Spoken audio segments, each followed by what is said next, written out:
are about to reach the halfway point of our day here at the GLL PUBG Season 1 Grand Final. Still live from Bucharest, Romania, here in the lovely GLL studios. Once again, it's great to be back.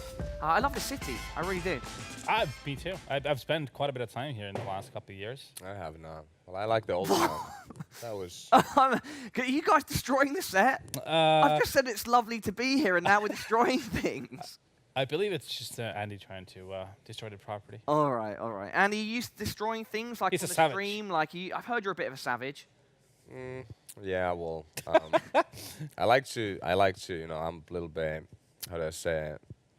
Not temperate, but it's Creative. Yeah, creative. That's a good word. Okay, yeah. So creatively chaotic. I like Yes. that. Yeah. All right, now moving forward, Kelly had a chance to sit down with some of our players and ask them a very important question.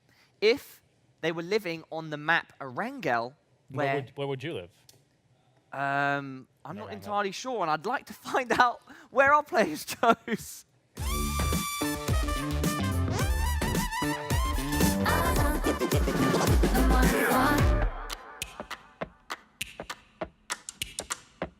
Hey everyone, Kelly Link here, and I am in the player area for the PGL studios here. It's the GLL finals in Bucharest, Romania. The players are doing scrims right now, preparing for the weekend where they're going to be competing to see who is the best PUBG team in the GLL league. But before we do that, let's ask these players some questions. If you could live anywhere on Erangel and you had to live there the rest of your life, where would it be? Definitely Lipovka. Why is that? It's by the water. Yeah. Love to live by the water.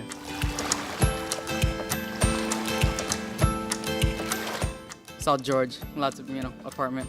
I like apartments. Tall buildings. Georgopol. Why is that? Nice view. Nice water. The river in the center of the map.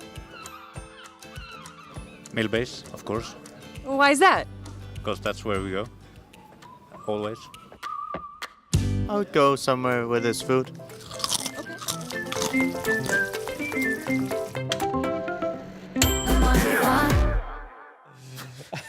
You know, Napovka sounds great, but I'm not entirely sure if I'd like to live on the beach if there's, tens of people around me just trying to kill me. Also, a couple power plants. Power Yeah. plant right there. Yeah. That's a nice scenery.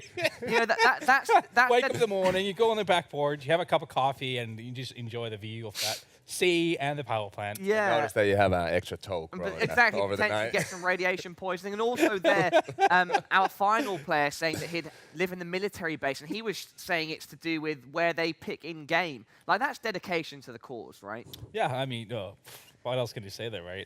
There's also nice houses just south of that Shooting military base range. that he could have picked up, but Yeah. if you want to live in a military base, you go ahead. And where would you live, Andy?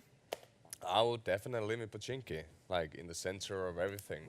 Listen, Easy to move everywhere, you know. speaking of views, just get on Stalber.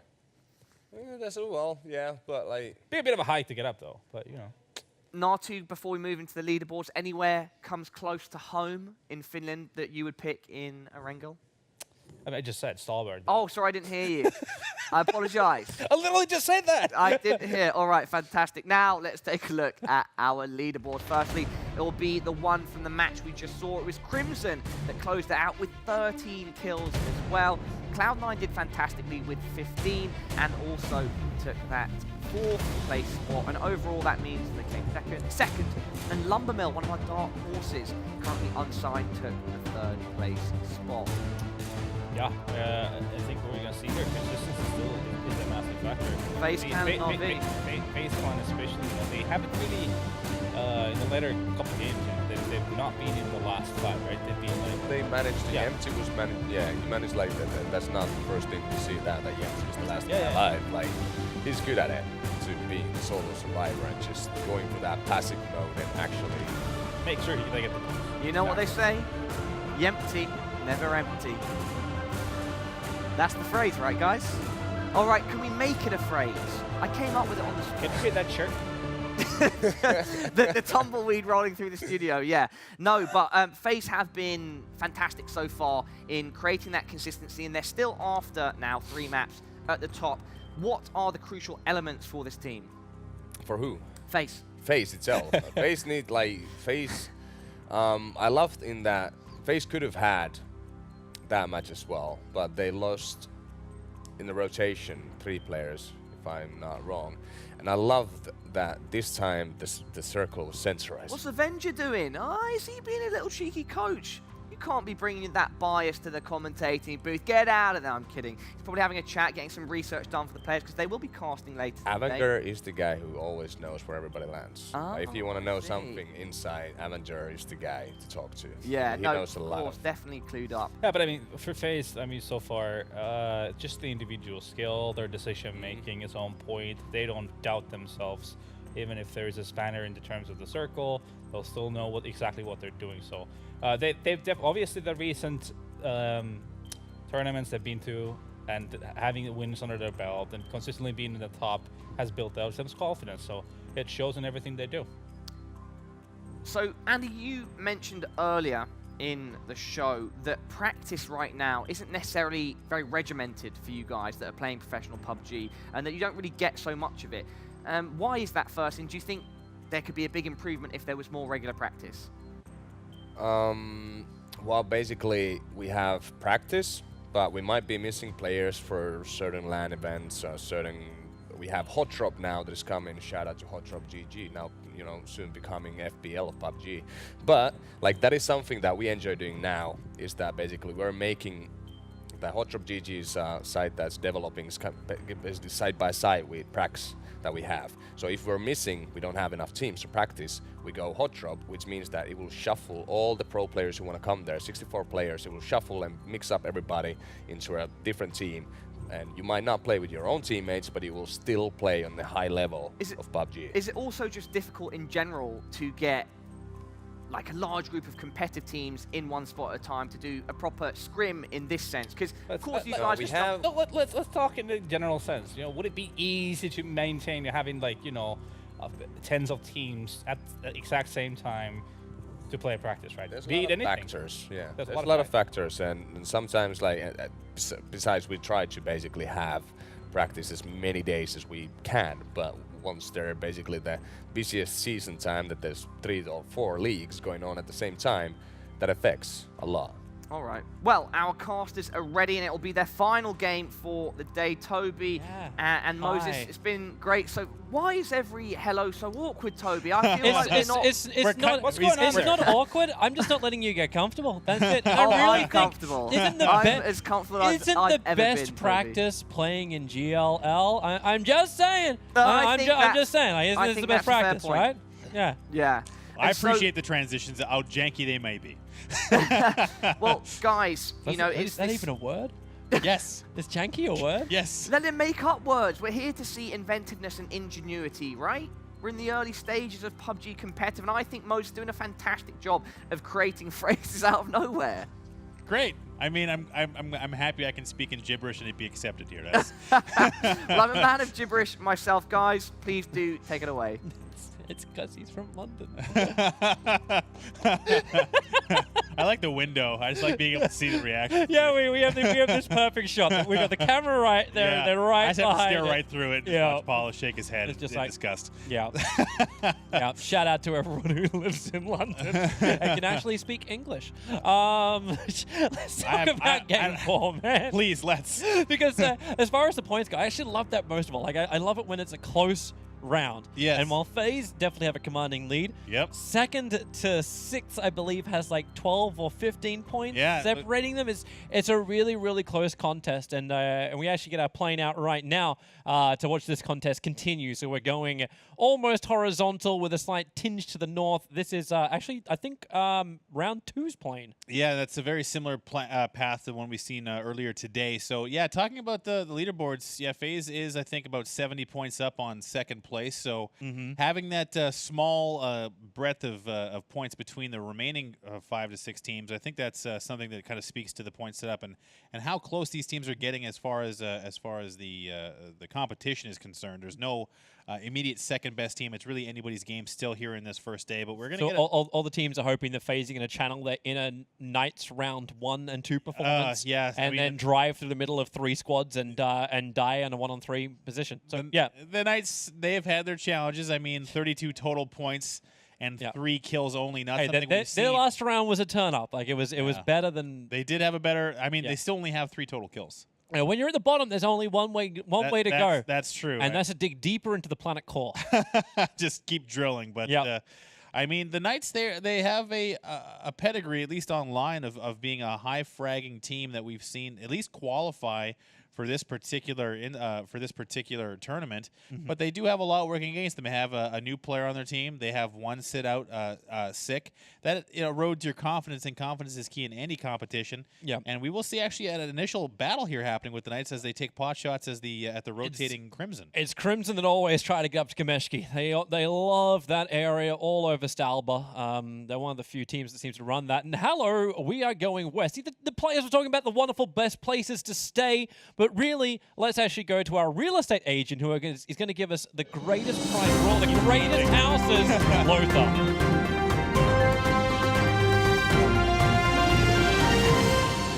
Hey, it's a free state. Real estate. Yeah, exactly. That was the meme, right? Anyway, this is the first time we actually have like a basic plane that will not really mix up the landing for all of the players so much. So this is going to be one of those games where teams will usually go to the default locations. What was interesting to me is that, an example, Ronin, who is landing on Yasnaya, as you can see, did deploy one player outside of Yasnaya to have a scout position towards Optic, because Optic is one of those teams that actually did change their location in general on the map, and now they have a really good opportunity to pressure Ronin. We had seen that in the previous game where Ronin was rotating towards Knights, and he didn't. I think they lacked vision on the map to what was happening, and that's the reason why Clementa now has that purpose to serve, to be the eyes for the team right now when they are still looting in Yasnaya and they don't know exactly what is happening outside because they are still in the buildings. But at the same time, this is the first time when they will gonna go towards, sorry, not the first time, but after the previous game, this is going to be a different rotation for them because they will go towards west. Now, on the west, what is very interesting now is that the entire map, when you just, go and split it in half, the west side of the map is actually less populated than the east side of the map, which has 9 teams instead of 7, what we have on west. So that means there's a lot more space in this first circle than it would be on the other side of the map. That allows the teams to actually be a little bit slower on the rotation, loot a little bit more, and we probably will see teams like Ghost, like FaZe, and like Knights go very late into the rotation, and they will not going to rush into the first circle because teams like Envious, which are mainly like taking this middle of the circle already, and they're being split in the compounds, will have the high ground, will have the scouting ability to just see where everyone is going after the first rotation. So teams Envious and Kingwin, after that, will have the advantage of the first rotation. Navi, though, will have a really hard time to go into the middle of the circle, so they might just stay on North Georgopol and just have the time, looting, waiting for the next circle to see what will happen. Maybe it will shift towards North, and they will be rewarded by being passive, or they will have to make a really aggressive rotation towards the second circle. Now, let's take a look at as well at Team No Loot Gaming, which did take the typical location that was being taken by Navi, but now they're being having free loot because Navi switched to North Georgopol. And No Loot Gaming will have really easy time rotating into the first circle. They might actually go around the edges, not go towards the middle, because they know there will be Rogue and Nova coming from the military island, and that most likely will give them vision of what is going to happen during the second one. I think that's kind of like the breakdown of what will be happening. Also some passive movement from the middle of the circle, so maybe let's talk a little bit about that before we go into the first fights. Teams like FlyQuest, who are starting in the Water Town, are going to be probably playing very passively, moving towards Ruins and just waiting for the next circle. Teams like Optic, though, they are like the team that I have no clue what they will be doing. We have seen the very chaotic behavior from them in previous games, so it's very hard to predict what will happen. And they might be aggressive, they might just go into the middle of the circle, or they might just wait out for a longer rotation. But I guess that's everything from me. Now let's go back to the castles and see what the game is actually happening. The game is always happening. It's always it's a foot. You know when I first like you see this wonderful circle on the map. Yeah. I remember reading up about Arangel the first time around, like competitive, like Right. what means everything. And there was a whole bunch of markers that went all the way around the north, all the way around the east. But this one circle, if you take the bottom south part of it, it was scribbled out and labeled as useless. Yes. And the only people who have made any kind of use out of it is the No Loot Gaming, who have taken Primorsk, Right. who have basically pulled a Na'Vi. And Envious, who are actually in a really great position, who are soon going to come into a nice little position with Kingwin, who are moving out of South Georgopol, actually opening up space for Na'Vi to move south too. So Envious, having backed off of their South George regular loot spot, have actually found themselves in position now to take a couple of powerful compounds around the Georgopol Mountains, something we've seen Team Liquid do in previous competition. Now, talking about FlyQuest, something Lothar mentioned was interesting to me is that they seem to play chaotically, as we actually see Ronan here tangling up with Optic here. That is not where you want to flip your vehicle. So the dust shear is down, and Kraken pushes the car. Oh, don't. He almost flipped it back for him. This could be a team fight here entirely. It will be. Ronan, we've seen them get involved in early fights and win it out, so Optic will be the first one quickly to actually lose a player, and they're already looking to get out of here. 17, he does not have enough life or enough position to really win this fight. Nothing really for Optic to do, having lost. Looks like it was Hetro going down immediately there and finished. So now it's going to be 17 only with bandages. No real opportunity to get that loot started just yet. So Optic taking the first casualty of the game. FlyQuest, just going back to them really quick, they have not been playing with any specific strategy. I mean, we see teams doing the wide rotates or coming in on the edge, Na'Vi and other teams like FaZe. But for FlyQuest, they just seem to be taking what's handed to them from circles and rotations, and they haven't really been executing to what I believe the best of their ability is. So for FlyQuest, I think they're going to have to tighten up those little nuances of their game if they want to try and compete. At least in this one, they were able to get like very deep penetration on the circles. They're almost smack bang in the middle of it. They drove in quickly, and those compounds that you were talking about that Envious were actually holding, now FlyQ get it. It's like a budget mansion just north of Gatka. Good little compound, the foot of the hill. You can see with the two buildings on opposite sides of the compound, a lot of positions to play with. So I'm liking their position if they can bunker down and if they feel they have enough loot for the time being. So they're going to need to use that horsepower available, interrogate a great player, and that's something that they're going to want to do. Man, the Knights getting shredded at the moment. Are the Knights getting shredded? It currently looks like their chainmail is bouncing back a couple of the shots because they're going right around Cloud 9 in the southeast corner of the circle, while Na'Vi, they're the men on the run. Something I'm gonna. This is not based in anything other than what I'm seeing on the map and what I've been seeing so far. But it looks like the Knights are playing in a fractured fashion. They've left their stand-in Dyrem all the way behind in a vehicle by himself, while the rest of the Knights have already transitioned far away. So I'm not sure if this is like the redheaded stepchild situation. Like, listen, stand-in, this is not going very well. Oi. What are you, redheaded? Oh, you are Yes. redheaded. Are you a stepchild? I am not a stepchild, but still, speaking on behalf of the endangered species of redheads. Well, I think Dyrem's a brunette, but let alone he's been left behind. So. It is actually, they've changed his name from standby to stand-in. I do like that. So so stand-in is now standing by far away from his team. And the Knights are actually going out of the play zone. It looks like they're trying to make a play onto Primorsk. So you got to wonder what the game plan is here. They're going to run into No Loot Gaming if they're not careful. At least Outsider by himself. It looks like NLG is split too. Mm-hmm. Hey, at least we're happy that no one's in a boat. No boats yet. No boats. So, I mean... they're driving straight into him. Knights and No Logic Gaming are actually... So No Logic Gaming come over the hill. Outsider's got a nice position on top of the hill, but needs to connect onto the hits with Kramer. And Draydon has already turned around. He had to back it off, yeah. So that's another situation They've split them up. So, yeah, the Knights are just struggling right now. Last place team, 32 total points, 3 kills. Not something we expected from a team that was actually being touted by a lot of the Discords I've seen. At least the other pro players were expecting the Knights to have a big showing here, and not going so well so far. But lots of games to be played, and for NLG having to try and reconvene and meet up his outsider, the rest of his team, a little bit further to the north. Yeah, but everyone needs to establish control. The first loot crate has come down. It's in the middle of the water, in the middle of Georgopol. Moody, that is not where he wants to be. He is trapped in the open while Rogue is staring him down. He was knocked out of that buggy, which is starting to flame up a little bit, and even with the explosion. Ooh, he does have cover now, so he's going to be able to hug up against that burning buggy. Yep. And hey, no fire damage, boys. Yeah, so it's going to be Froliker trying to support. Woo, Actually, it's Jazza. Elusive. Nice angle. So nice angle from Elusive there, taking down Jazza.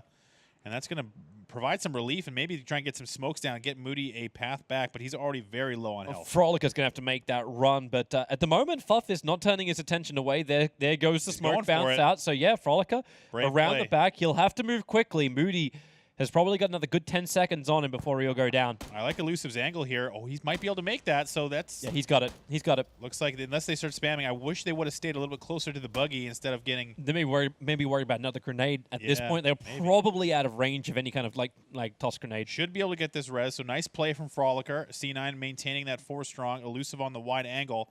Solid pressed up out of cover, looking to maybe hug that that smoke and see if he can get an angle there onto Rogue. We are heading north, Georgopol. Wow. So Crimson as well as Ghost will now take over the control of the north of Georgopol. Na'Vi, well, they've managed to get to the south side of even Georgopol itself to battle with Kingwood, but you can see everyone is starting to shift a little bit more. They're all heading in towards these apartments. That's going to be the critical position. Na'Vi and FlyQuest have an opportunity to pick up a ton of kills here if they can get a couple of rotating vehicles caught out in that open plane. They're already having a crack at him. Yeah. So Lumber Mill, they've taken control of the crates. Ronan, okay, poker. Ronan thought that may have been unoccupied, and Texas will he will fall. There is no doubt about that whatsoever. So, and it's Ronan taking more shots from Trifley in the warehouses in Georgopol. So Lumber Mill and Na'Vi basically stopping Ronan cold on their rotate and having to back off. That's not something that's envious. good. Man, they're in like a two-way crossfire with FlyQuest as well as Rogue. Wow. And they had no real way out of it, so they've lost one already fully. Even the Knights and are one getting has in been there. knocked down, and that's actually gonna be the end of Envious, I believe. Envious is split. I think there's 2 up. There's still They're 2 up? Oh yeah, that's right. There's 2 up to the west north. of it. Yeah. Whoa! All right. Well, hey! One up in the sky. Whoa! Outsider. He Get lived. the hell out of Wow. that car. I don't know how, but the car's going to explode. Outsider still alive. He was backed up far enough away. He didn't take the damage from it. Wow. But he is in the middle of nowhere with little help to get him out of there. Here comes Butts. He's actually taking the same path Clench. that Ronan did, and he's one Clench. shot away. Clench, Butts. Clench. Yeah, he's doing it. Looks like he might make it. How are they not connecting on him and only the bike? To the crates. Made it to the crates. So that's it looks like he's got no meds to really do anything with. So he does have 30 bandages. Does have 30 bandages. He'll get there in time. no doubt. So it looks like it's going to be Outsider trapped next to the burning UAZ. Envious has him trapped there. Nothing he can do. Na'Vi will wait. chalk up one. So he has the ability to maybe escape with a smoke grenade. He wants to get to that shack, I imagine, but Envious has a line on him, and I think he's only got the 1 smoke to use, maybe more. But it looks like Nova and Lumbermill getting tangled. I did see one go down from Nova. Outsider's making a break. Oh, it looks like he's going to be able to sneak past Jesse. No. Yes. Yeah, he will. Y ball. So that's a nice little play. Outsider getting away from his trap there. I think he might have upset them, but either way, Lumbermill and Nova tangled up here. Yeah, they're trying to control up the crates area. More smokes to be put in protection as Nova, with Locke being knocked currently. Nova give some cover before they can try and get him up. 3 smokes being committed to bring him up. That's a lot of utility going out early, so Landoon doing his best to secure the res, but Lumbermill is swarming. Nova, Nerf Me Please actually up on top of the crates. Nice to see Lumbermill coming out like they were pretty well controlled inside the hangars around the corner. Butts. Wow. Yep. Nerf Me Please going down. Actually, I don't think Butts was even fully meted. He didn't have any, or I don't know if he had a boost going just yet, but that's a tough loss for Nova. Nova in 8th place, but really struggling with team fights. Yeah, this actually puts them in a horrible pincer position. You've got Buds on the right side of your screen, and then you've still got Lumbermill who are on the left, and then Nova smack bang in the middle with no smokes left to just transition from crate to crate. So Buds has extra loot delivered to him, so he should have some good regeneration on the way. Both the crates, everyone has to go swimming if they want to get either of those. And maybe Hax is able to do it. FaZe, we haven't even talked about these guys. There are leaders in the tournament at the moment, but they're not the ones getting the kills. Na'Vi will chalk up their 3rd one now, but FaZe have taken the boat. They actually may get both of those loot drops if they find them. No doubt. And it looks like... No, they're not. They're just moving up the coast. And NLG has been split this entire game, and they're slowly being picked off. Outsider down. Looks like Envious probably the benefactor there, but it's now only Butts, the last man standing in the crates of Georgopol. Nova is there along with Lumbermill, but it's Na'Vi holding the other, the further crates as we see. Hey, the level 3 helmet and a loot drop. Yeah, so get used to that, boys. I don't know if the chat has been paying attention, but it just came out a little while ago that the level 3 helmet will be coming out of the loot tables and into only crates. So that's going to be a big change. There's an AWM there as well. So the news there coming out from PUBG Corp. So I guess do your research. But regardless, level 3 helmet, the most powerful item in the game, in my opinion. Agree, disagree? Next to the AWP. Thing's trash. Leave it in the ocean. Okay, the new change. AWP will be giving 10 extra bullets with the loot drop. That'll be a nice change. Oh, hey. Hey! When in doubt, do some sweet tricks. So it looks like Gaxi was just like, neat. And like just did that. Just like, I'm just going to watch that drive on by. Yeah, and, actually, Gaxi's all of a sudden surrounded. Gaxi's in real trouble, but he already managed to bring down one and actually downed him completely, too. So Trifelli is actually brought out. Gaxi wants to play it, understands they're trying to push it pretty hard and just get the hell out of there into a building which doesn't contain 3 players. That's actually a nice little hit and run by Gaxi. Gustav was like, okay, where is he? And he's gone. So Vart, we've seen Kingwin use his position to their benefit. Actually, it was this exact building, wasn't it? Very same one, actually. So this is Kingwin going back to what they remember as we see Nova taking another casualty. So Nova's team fights, or at least their transitions. Essentially, anytime they come across an enemy, it's not going well for Nova. And then down he goes. Solid FPS will take a fall, so we'll lock Nub. Kingwin's still getting more and more picks on the way through. They haven't got as many kills as they would have really liked until, I suppose, Vard blows up Wookie Bookie. Lumbermill all of a sudden in trouble. Multiple explosions on the map. Getting up that nade. This is going to be big. I'm not sure where that's going to land. They can't see through the smoke. Grenade bounce in there. Maybe if it gets down the hallway. Nothing yet, so that was a bit of a miss. Room. Yeah, look at ashtrays. A smoking grenade. Kingwin still actually trying to get all together. Larson doing laps in the buggy. That seems optimistic when there's so many players already like prepped. Mashing the vault key there. Jumping over some 5-6. You got to imagine that Kingwin's well geared at this point, having spent most of this game in South George, and now the zone keeps going their way. And with that water involved, Crimson now coming across the bridge. Yeah, that's going to be fun. Ghosts are already in a position. They're taking shots from Ronan, but Profi, this is going to be the greatest camera perspective at the moment. Unless Crimson hold up, yeah, they are. They're actually getting off on the bridge. So they have the middle portion there with cover, the truck and whatnot. So the 2-men jump in. They're going straight between both Kingwin as well as Cloud9. They've managed to at least secure one of the buildings, and then Ronan's getting in on the action. So a 3-way fight onto FaZe, and the rest of FaZe is on the way, but already FuzzFace will drop. He gets to do 1 interview for the day, and at this rate, he probably won't get a second. So for FuzzFace and the rest of FaZe, they are going to hard commit to this push in. It's Ronan taking shots from the hospital. And that's another down. Mixie, is he going to be able to make it inside? Oh, no, he will not. So that's 2 down for FaZe. And Lumbermill is continuing to take shots from Kingwin. So this George area is getting super hot. And right now we are in the middle of another transition on the circle. Shoot to kill, Rogue and FlyQuest all holding on to that southern edge. The last 2 remaining members of Envious there, and the Knights quietly holding that bottom portion as well. So George is actually containing most of the players in this match. Can't believe Optic were actually forced into the water like this. Like you've got Bahaka just so far away from the rest of his team. Finally, MBS, who did knock Hypok in the water, will get the kill for it. So 17's by himself, and Bahaka is just, well, currently doing a geological survey of the hill. So Baja Walker can't move, and as we see, Gustav surprised again. It's Lumbermill getting the rough end from Kingwin. This is actually Gaxi too. Like it's even just from Kingwin. Is Gaxi doing this alone to find these pickoffs? So he's taken 2 of them out. Gaxi playing very well here in the essentially the beginning of the mid game. So look how split they are, Kingwin too. Like they're all over the place. Yeah, it's like we've seen them do the 2-2.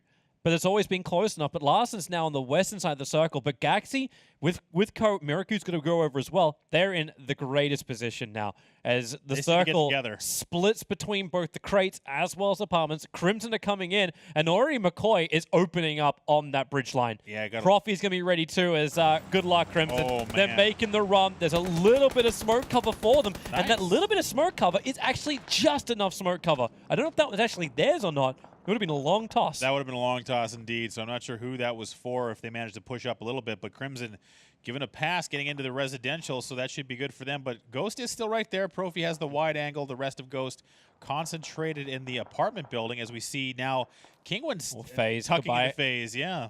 Kane picking up a kill steal there for Yempty, but this just feels like the greatest position for Kingwin to fight. As we mentioned before, we in this exact studio, in this exact place, Kingwin were able to not only clutch the round, but they claimed like 14 kills out of it. Oh, and now kill.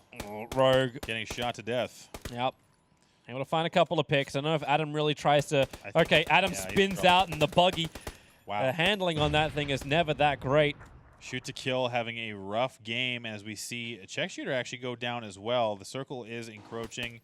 Penta LOL is one of the last men standing for his team. I'm not sure if there's still 2 left, but Ghost putting pressure on C9. Ghost staying super active here. I'm going to wonder if Kingwin is going to opt to stay split here, as Miracu is essentially stranded off by himself. Gaxi and the rest of Kingwin now in the center of the play zone. Oh, wow. Cloud9, they start to chalk up more. So many downs across the board, and they're converting them into proper kills too. So Knights will end up losing 2 as they try to get into that small little defilade. FaZe actually the first team eliminated, yeah. I believe. So eliminated, and I don't believe they even picked up a single kill. So this is the dream scenario for everyone else to close the gap with first position. So this is going to be a the rare last place FaZe finish. So this is something, like you just said, literally, that this is going to be the opportunity for teams to close the gap. So now it's going. There are 14 teams left. I'm not sure who the other team eliminated was just yet. It might have been shoot to kill. But it's going to be now Kingwin. I saw a drowning happen as well with Cloud9, so I think it might have been them. No, I think Cloud9's still up. Shoot to kill had the rough transition, but we will see shortly when the scoreboard updates. Yep, it might have been Cloud9. Yeah, they only had 1 left, so we'll see. But regardless, Kingwin nading an empty building just to be safe. Yep. Hey, Gaxi's already taken 2 kills. You take no risk at this point. Yeah, Moody's flying around in the southern portion of the map. I'm not sure where he's going to go just yet. He will run into Rogue if he's not careful. Knights are actually so hardly wrecked on the side. Kramer is the one that's sitting outside everything. So Cloud9 does love Moody alive. He's rotating in on vehicle around the hospital, but Rogue can hear him coming, and they're about to gun him down. Kramer has no way back in through the blue. He's locked out by Ghost. He can't see anything just yet. It's Crimson taking shots from Balak.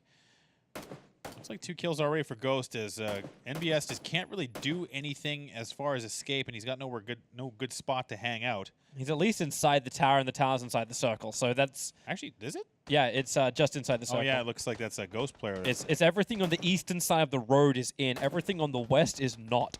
So yeah, that's like that roaming Ghost player on the west. Yeah, it looks like can't get over. Actually, Lockwood. Profi. Yeah, Profi was trapped there. I think that's why Balak has been paying so close attention to NBS, but Lockwood does take down Profi, and the zone is ticking away, so it looks like Ghost might lose one here as well. Mm-hmm.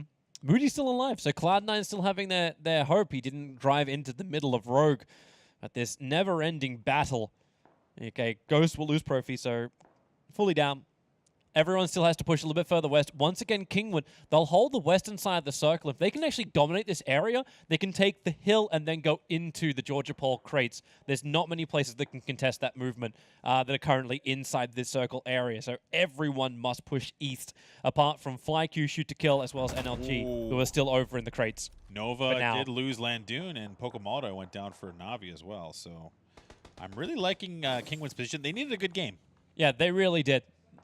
And this could be exactly it. Na'Vi are a little bit outside the circle. They're trying to play from inside the hangars, and thanks to the vehicles available, Shade... Well, they're going to rescue him. The Uber canceled its trip. Shade has to go on foot now.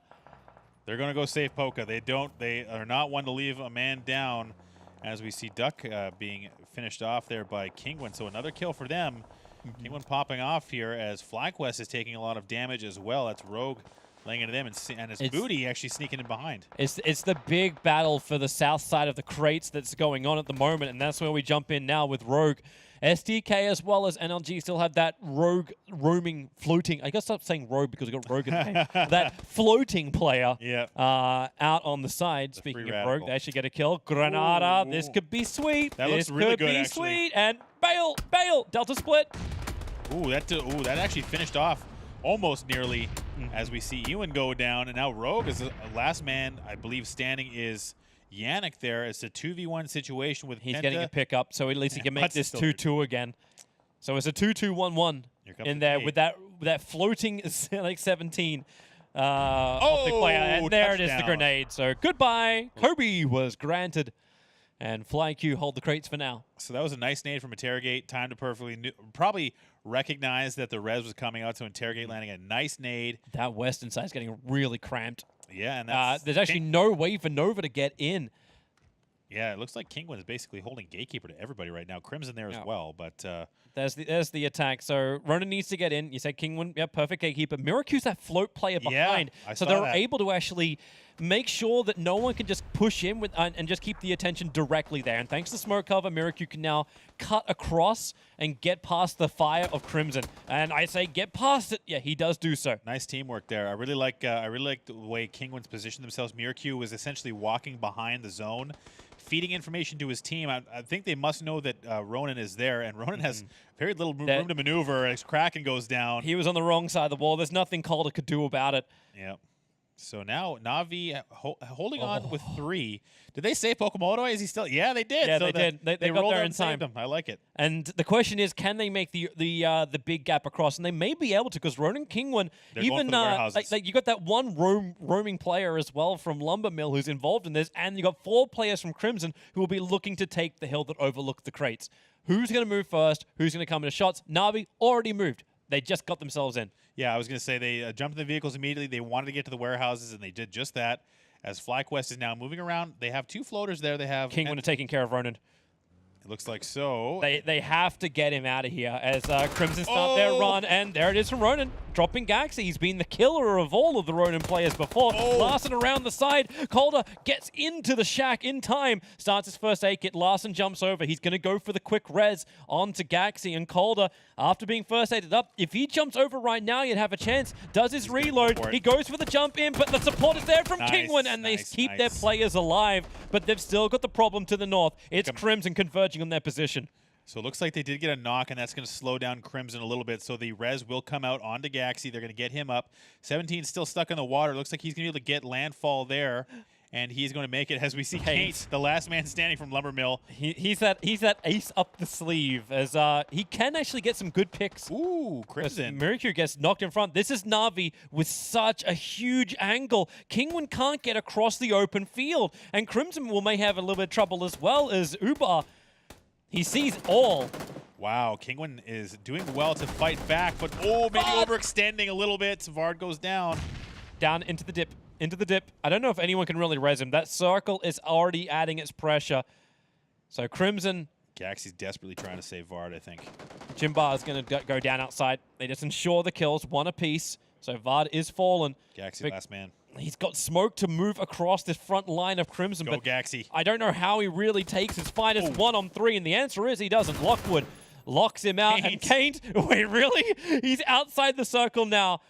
Maybe he's got enough meds to survive, but it will cause problems for Crimson as they need to go up that hill, but they can't just go directly up it or else they'll go into the shooting line of He's Kane. slowing him down. Basically, they're worried about him popping up and taking another kill. So basically, he's essentially forcing Crimson to stay still, and that's giving Na'Vi time to set up and just wait essentially for them to come across. As Kane gets the kill. Hey, welcome to the plus points. Yeah, no doubt. So Lumber Mill is still playing a bit of a spoiler, and it's actually Butts taking down Interrogate within the crates. He's the last man standing for No Loot Gaming, as he was anyway, and now the res coming on to Interrogate. Oh, Pybes. Oh, NLG, finally, Butts gets cleaned. Okay. The 8X discarded there as Na'Vi now finishing up Crimson. They're actually out. They survived long enough with Kane that Lumber Mill are able to secure top 5. He doesn't have the health to make this run. Kane. No way he makes that run. Oh, the flop. Yeah, at least a stylish death, bringing us down to 4 teams. And Na'Vi now have to push a little bit further north. So both STK as well as FlyQuest, they must move out of the crates, but Na'Vi are hunting them. They want the kills. They know they have the numbers because they're 2 solos. Like it's 3 solos versus Na'Vi. So it looks like 17 is going to be the only guy in the play zone as Na'Vi is knowing from the shots they've heard that there's at least 1 team. Wait, hang on. Can 17 get out of there? Yeah, he can get up. There is that path up. It looks like he's kind of like Yeah, you can get up there. Yeah, he is. Slowly, but surely. That's around the corner. I think He's basically he might be in the play zone. Maybe just a little bit short. He's gonna chill here. Maybe wait for some audio information. But he does have a way up. That jump looks pretty hard on the last one. I think he can do it. But regardless, he is the lone player from Optic, just trying to get in as just on the edge as he can. He doesn't want to get stuck in a vaulting animation, but Na'Vi is definitely swarming. FlyQuest 2v3 plus Penta, but he's now going to come out wide and just holding the angle. 17's not in. Okay, now he made the jump in. So goodbye SDK, down to 3. Still that one rogue player of FlyQ. So I'm doing it again. It's now my fill as well. What's that? The rogue player? That's all right. I'll allow it. Rogue's out of the game. Okay. I'll allow it when rogue are all dead. All right. So how does Na'Vi play this? They do get forced into the open. They're being careful. Like there's one small area of the crease they can actually hide inside of, but unless they want to play around the bottom of the big towers, it's difficult. So 17 could, if FlyQuest comes out and battles with Na'Vi, he could potentially jump out and steal this game. But right now it's Na'Vi pointing all directions to the warehouse. I think they might be able to hear him from there as the nades come out just to probe a little bit. Maybe they get a knock if they're lucky. The circle will push Fly out, but they're peppering them down towards the crate. Oh, do you see that they mollied the exit? Nice nades. Grenade on blue. Interrogate's going to move. He's got the... Oh! Man! Force push now used. Na'Vi are Jedis. Wow. Or in this case, the Sith. That was a really nice setup. They waited until the absolute last second. They started nading the exit to the warehouse. That was a great knowledge from them, and now it's up to 17. Oh, they know. Securing the second place, essentially. Well, they went for the three-pointer. Go for it, 17. Throw Just the do nades. it, man. You got this. Just create your own red zone if they won't put it into competitive. Shay takes the high ground, and you know 17 is going to get shot the next time he pokes his head up. Wow, I think Interrogate flew further than the nade was thrown, so that's really nice utility usage from Na'Vi. I really like that, and he killed himself. Suicide. Smart move. No points. Smart move. No points granted. The ultimate denial. That's 2 wins for Na'Vi. Yeah, it is. They managed to claim themselves. How many is that for that one? So that's 8 kills. Yes, as well as the victory. That's going to bounce them up, and I believe that should push them into first position after FaZe's 16th position in this game. That was actually a nice game. 17 did save that round for Optic, who had a really rough start. FlyQuest Interrogate top fragging for his team. That's 6 total kills from them. So I think they will be able to potentially leap into that second place. To 17 shoot to kill with no kills whatsoever, managing to get into 4th place on the back of Penta just sitting perfectly still in a crate. So yeah, shoot to kill is like the opposite, right? Like it's team pacifist. It's been hard for them. Around. It's been really hard for them. Yeah, actually, I was actually wondering if 17 went backwards because he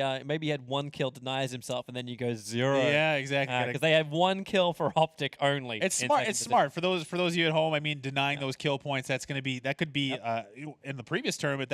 It was a win or a loss. It could be a win or a loss. Right. It was the reason why Ghost took number 1 against the now known as Na'Vi. Absolutely. Hello, panel. Hello. Did you find that game very stimulating?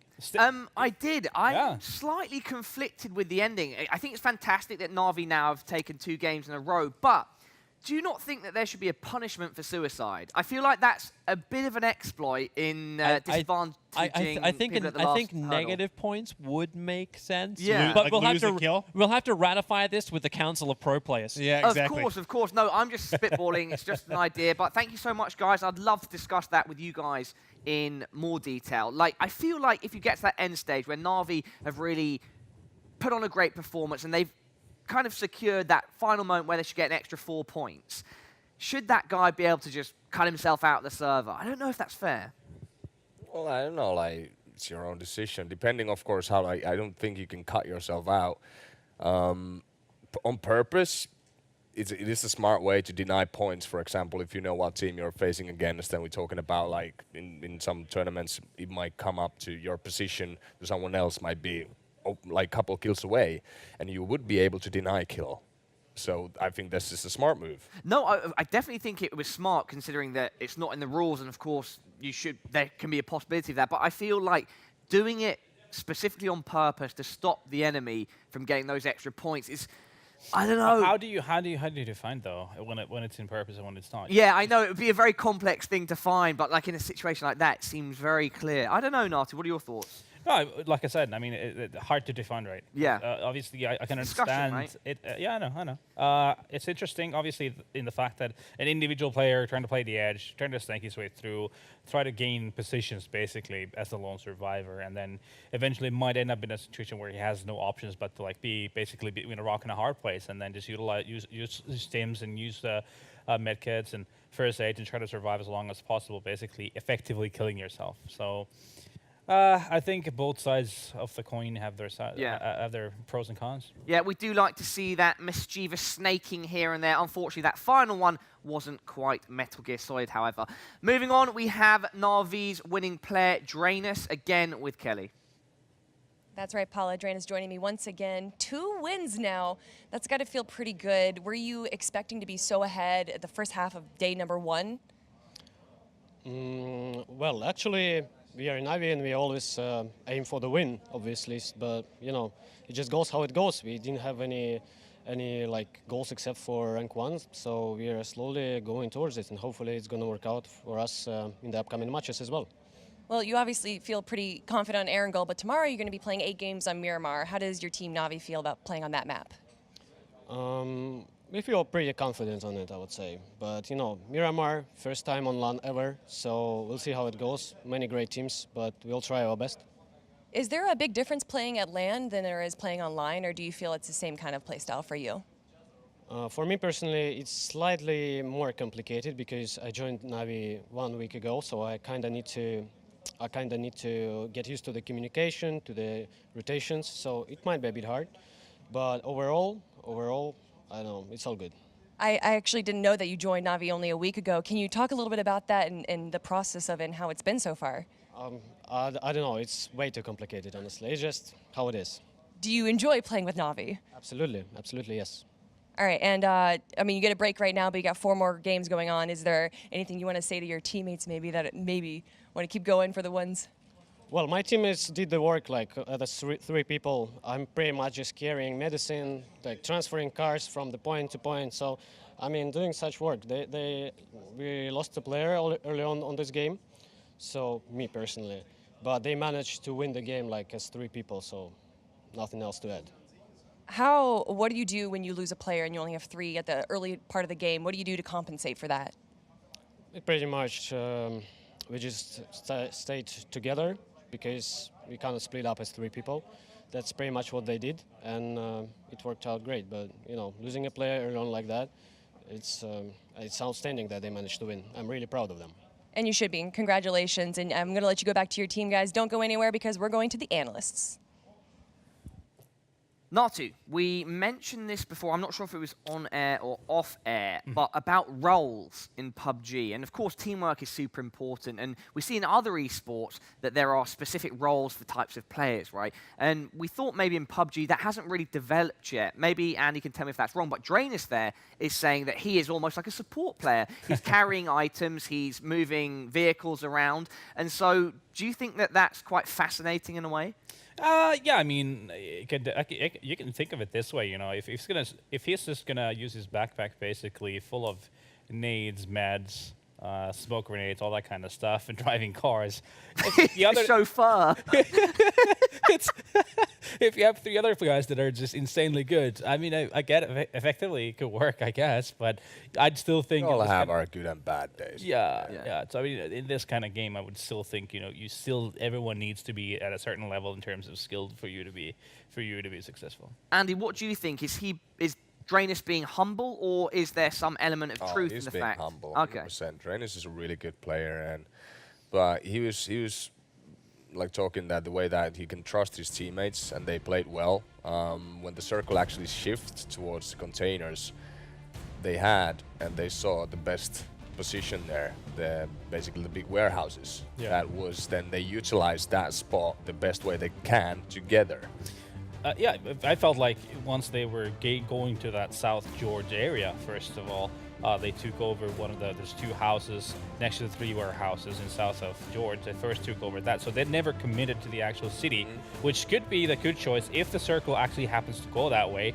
But still, since you wouldn't know whether it's going to be the harbor side or whether it's going to be the actual city side, so they were in the middle ground where they still had all the options, while the rest of the teams essentially were fighting their way in the city. And then when the circle ended up going towards the east in the harbor area, they had to avoid the blue and fight each other in that scenario where they were just trying to run between the houses and eventually ending up in a situation where Na'Vi is in that big warehouse. There's a massive, massive opening field basically that they have to run through and try to survive that. Obviously, that's never going to happen. So yeah, they Na'Vi's decision making and individual prowess is just it's been flawless. Yeah, to me it does look like Na'Vi have maybe, at least in these last 2 matches, had the best grasp of rotating efficiently, like you've mentioned, Andy, and that when they're together as a team, or even if they drop a member, they're still being optimal with, you know, moving around the map and getting the... They play what they have. Yeah, they get to the places at the right time, the most optimal time to make engagement. They still managed to, even though they lost 1 member, the passive playstyle, and still, like, when they got into the spot where they were able to gatekeep, no matter how many players were coming towards them, they did it well. Like, there was no way no one were able to go past them because they basically knew where people were and they were constantly moving forward, and just clearing the side of them, having constantly free space to move with. And 1 by 1 team went down and they just played it well all the way to the end. Yeah, I think it's going to be very interesting to check out the leaderboard after that and especially figure out. FaZe going down. They went down relatively early, about a quarter of the way through, right? They lost the 2 members basically just because they chose the wrong side to enter the house. Yeah, that was the reason for it. Basically, they chose the open side. They got shot from hospital in multiple directions. I don't know, was it a scouting mistake or just, you know, accidental misplay?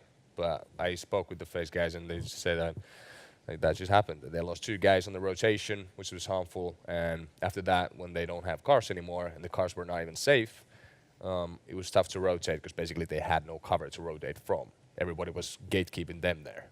Okay, we can take a look at our updated leaderboards now. Firstly, it'll be that of the match we just saw. Na'Vi got 8 kills and managed to finish in first place. So overall, 132 points. FlyQuest, who finished in 3rd, got 6 kills, leading them into a 2nd overall placing with 89 points. Then we see Optic and Kingwin lingering slightly behind. Any other interesting things to point out there? I mean, you had Crimson and first of all, Crimson making through that bridge. Yeah, and that's... To make us south of George, I thought it was a bit of a miracle considering how many teams were camping in George at that point in time.